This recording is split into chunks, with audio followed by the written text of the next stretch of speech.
ሰላም ውድ ተመልካቾቼ ዛሬ በአዲስ ቪዲዮ ተገናኝተናል። ኬክ ብዙን ጊዜ በኦቭን ነው የሚሰራው። ዛሬ ደግሞ በመጥበሻ ልሞክረው ነው። አብረን እንስራ። ወደ ቪዲዮ የሚያስፈልጉኝን ግብአት በዚህ መልክ አዘጋጅቻቸዋለሁ። ያው እንደምታዩት አንድ እንቁላል ነው ያለኝ። በአንድ እንቁላል ብቻ ነው የምሰራው። መጨመርም ይቻላል፣ ግን በአንድ እንቁላልም ቆንጆ ጣፋጭ የሆነ እንሰራለን። ተከታተሉኝ። ግማሽ ብርጭቆ ስኳር ነው የተጠቀምኩት። በትንሽ አነስ ባለች ብርጭቆ ግማሿን ማለት ነው። እንቁላሉና ስኳሩን እንደዚህ አዋህደዋለሁኝ እየመታሁኝ በደንብ ምትት አድርጎ ማዋሃድ ነው። እንግዲህ በመጥበሻ ደግሞ በኖርማል መጥበሻ እንዴት ኬክ እንስራ የሚለውን ሙከራ ላይ ነኝ፣ እየሞከርኩ ነው። በጣም ቆንጆ ነው፣ እንደምትወዱት ተስፋ አደርጋለሁ። አሁን የጨመርኩትኝ ቫኒላ ነው። ቫኒላ በትንሿ የሻይ ማንኪያ አንድ ቫኒላ ነው የተጠቀምኩትኝ። ጣዕሙን ቆንጆ ያደርግልናል፣ የኬክ ጣዕም እንዲኖረው ያደርግልናል። አብረን ምትት እናደርገዋለን። የሎሚ ፍቅፋቂ ነች እቺ የምታዩት እና ትንስዬ ለጣዕም ያክል ትንስዬ ጨው፣ የሎሚ ፍቅፋቂና ጨው ነው አሁን የጨመርኩትኝ። የሎሚ ፍቅፋቂውን በአታብዙት፣ በጣም ትንሽዬ።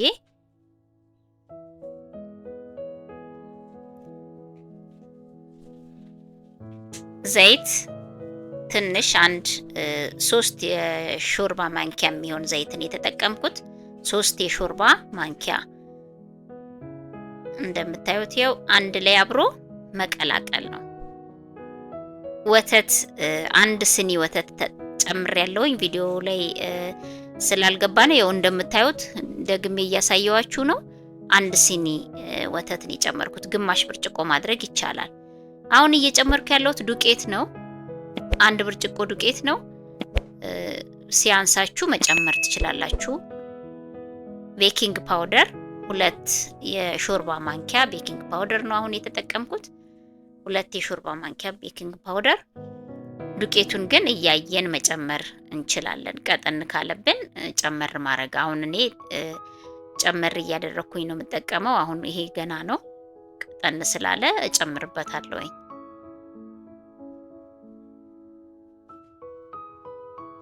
ያው እያየን ጨመር እያደረግን እያየን እየመታን እንጨምራለን።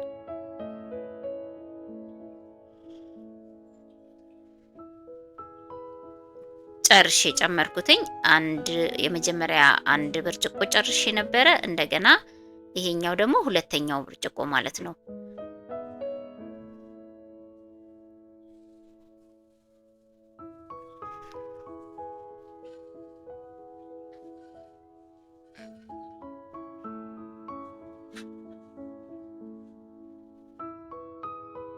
ቤታችሁ ውስጥ ኦቭን ከሌለ በእንደዚህ መልኩ በመጥበሻ ደግሞ ሞክሩት። ቆንጆ ነው የሚሆነው። እንደምትወዱት ተስፋ አደርጋለሁ። ቆንጆ ነው የሚሆነው። በኖርማል መጥበሻ ኬክ ቤታችን ውስጥ ለተለያዩ ነገሮች ማዘጋጀት እንችላለን።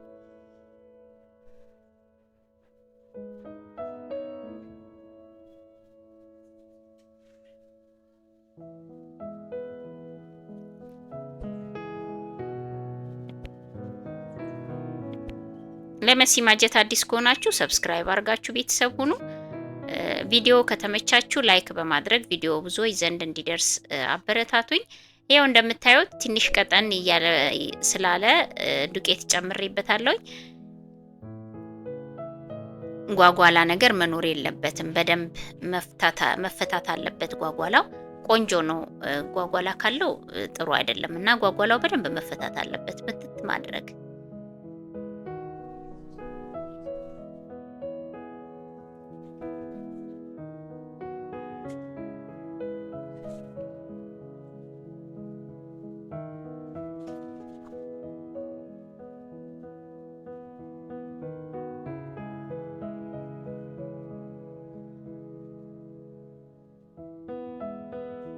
አሁን በቃ ተፈቷል። ቆንጆ ሆኗል።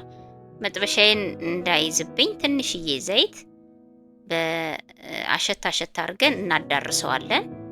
እንዳይዝብን ማለት ነው መጥበሻችን።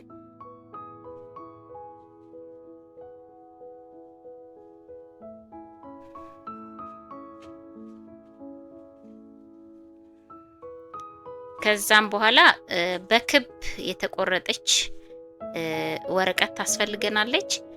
አሁን እያረኩ ያለሁት ዱቄት ነው። ዱቄቱም እንዳይዝብን ይረዳናል። ዱቄት እንደዚህ ጭምር አድርጎ ኖርማል ኬክ ሲሰሩ ኬክ ቤቶች የራሱ የኬክ እቃ አላቸው።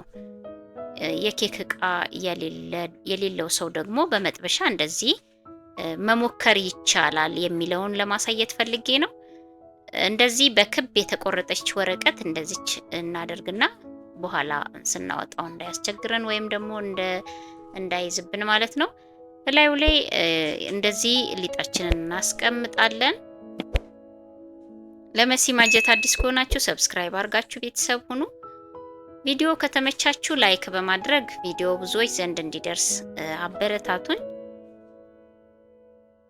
በዚህ መልክ ሊጡን መጥበሻችን ላይ ካደረግን በኋላ በደንብ እንትን እንዲልልን ቦታ እንዲይዝልን ትንሽ መታ መታ ማድረግ አለብን። መጥበሻውን እንደዚህ መታ መታ አድርገን አስተካክለ ነው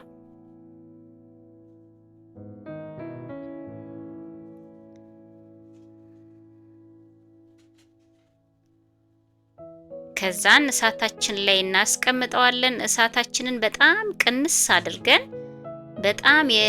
በጣም እሳት መብዛት የለበትም። ቅንስ ባለ እሳት 30 ደቂቃ መብሰል አለበት። በጣም በቅንስ ባለ እሳት ስቶቫችን በሁለት ነው ያደረኩትኝ። 2 ቁጥር ላይ ነው ያደረኩትኝ። እንደዚህ በቃ ቤት ውስጥ ባለው ነገር ሞክሩት። ከ30 ደቂቃ በኋላ በአንደኛው ሳይድ ለመገልበጥ 4 ደቂቃ ብቻ ነው የሚበቃው። የአንደኛው ሳይድ ውስጠኛው ስለበሰለ ይሄው እንደምታዩት እንደዚህ ቆንጆ ሆኖ ደርሷል። ዳርዳሩ ትንሽ የተወሰነ መጥበሻው ስለያዘብኝ ነው እንጂ ቆንጆ ነው። በጣም አሪፍ ነው። እስቲ እንመለከተዋለን ደግሞ ቆርሰን። የውስጠኛው 4 ደቂቃ ብቻ በቂ ነው። እሳቱ ቅድም እንደነገርኳችሁ በጣም ቅንስ ባለ እሳት ነው መሆን ያለበት። እንደዚህ ይኸውላችሁ እንደምታዩት አሪፍ ሆኗል። እስቲ ቆርሼ ደግሞ ላሳያችሁ። ስትቆርሱት ግን ቢቀዘቅዝላችሁ አሪፍ ነው። ከቀዘቀዘ በኋላ የተወሰነ ቀዝቀዝ ካለ በኋላ እኔ አሁን ለናንተ ለማሳየት ብዬ ነው የምቆርሰው። አልቀዘቀዘልኝም። ቢቀዘቅዝ ደግሞ በጣም የተሻለ ነው፣ ቆንጆ ነው የሚሆነው። ለመሲ ማጀት አዲስ ከሆናችሁ ሰብስክራይብ አድርጋችሁ ቤተሰብ ሁኑ። ቪዲዮ ከተመቻችሁ ላይክ በማድረግ ብዙዎች ዘንድ ቪዲዮ እንዲደርስ አበረታቱኝ። ቤት ውስጥ በኖርማል መጥበሻ እንደዚህ ሞክራችሁ አዎ ቆንጆ ነው ይሰራል ብላችሁ ኮሜንት አድርጉልኝ፣ ጻፉልኝ። መጥበሻ ደግሞ አሁን በሳህን ላይ ከመገልበጥ ይልቅ መጥበሻ ላይ ደግሞ ብትገለብጡት፣ ከመጥበሻ ወደ መጥበሻ ብትገለብጡት ደግሞ በጣም አሪፍ ነው የሚሆነው። አንዱ መጥበሻ ልክ እንደገለበጣችሁት እንደበሰለላችሁ የላይኛው 30 ደቂቃ እንደሆነ ሌላ ተመሳሳይ እንደዚህ ከዚህ ከፍ ያለ መጥበሻ አዘጋጅታችሁ መጥበሻችሁን ትንሽ ዘይት ቀባቀባ አርጋችሁት ከመጥበሻ ወደ መጥበሻ ገልብጣችሁ 4 ደቂቃ ብቻ ብታቆዩት ደግሞ እየተሻለ ቆንጆ ነው የሚሆንላችሁ። በጣም አሪፍ ነው። ቀምሼ ደግሞ እስኪ ቆርሼ ቀምሼ ደግሞ አሳያችኋለሁ።